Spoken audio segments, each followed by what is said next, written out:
മഹാനായ പ്രവാചകൻ സല്ലല്ലാഹു അലൈഹി വസല്ലമ തങ്ങൾ പറഞ്ഞു, വെള്ളിയാഴ്ച സുബഹി നിസ്കാരത്തിന് മുമ്പ്, നിസ്കാരത്തിന്റെ കാര്യം അവിടെ നിൽക്കട്ടെ, നാളെ രാവിലെ സുബഹി നമസ്കാരത്തിന് മുമ്പ് 3 പ്രാവശ്യം ആരെങ്കിലും ഈ പറയുന്ന ഒരു ദിക്റ് പറഞ്ഞാൽ അവന്റെ സർവ്വ പാപങ്ങളും പുറത്തു കൊടുക്കുമെന്ന് മഹാനായ നബിയുനാ റസൂലുള്ളാഹി സല്ലല്ലാഹു അലൈഹി വസല്ലമ തങ്ങൾ പറയുന്നു, ഞാൻ പറയുന്ന ഒരു ദിക്റ് നാളെ സുബഹിയുടെ ജമാഅത്ത് നിസ്കാരത്തിന് മുമ്പായിട്ടൊരു 3 പ്രാവശ്യം പറയുന്നതിലൂടെ പ്രഭാതത്തിൽ തന്നെ നിന്റെ പാപങ്ങൾ അല്ലാഹു പൊറുക്കുകയാ.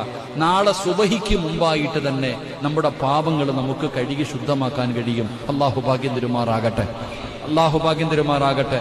ഇൻഷാ അല്ലാഹ് ചെയ്തൂടെ?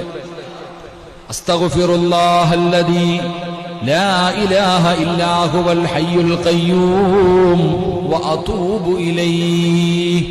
3 പ്രാവശ്യം പറയണം. അസ്തഗ്ഫിറുല്ലാഹ് അസ്തഗ്ഫിറുല്ലാഹ് അല്ലദീ ലാ ഇലാഹ ഇല്ലാ ഹുവൽ ഹയ്യുൽ ഖയ്യൂം വഅതൂബു ഇലൈഹി. അസ്തഗ്ഫിറുല്ലാഹ് അല്ലദീ ലാ ഇലാഹ ഇല്ലാ ഹുവൽ ഹയ്യുൽ ഖയ്യൂം വഅതൂബു ഇലൈഹി. കടലിന്റെ തിരമാലകളോളം നീ പാപം ചെയ്താലും നിന്റെ പാപം അല്ലാഹു പുറത്തു തരുമെന്ന് മഹാനായ നബിയുനാ റസൂലുള്ളാഹി സ്വല്ലല്ലാഹു അലൈഹി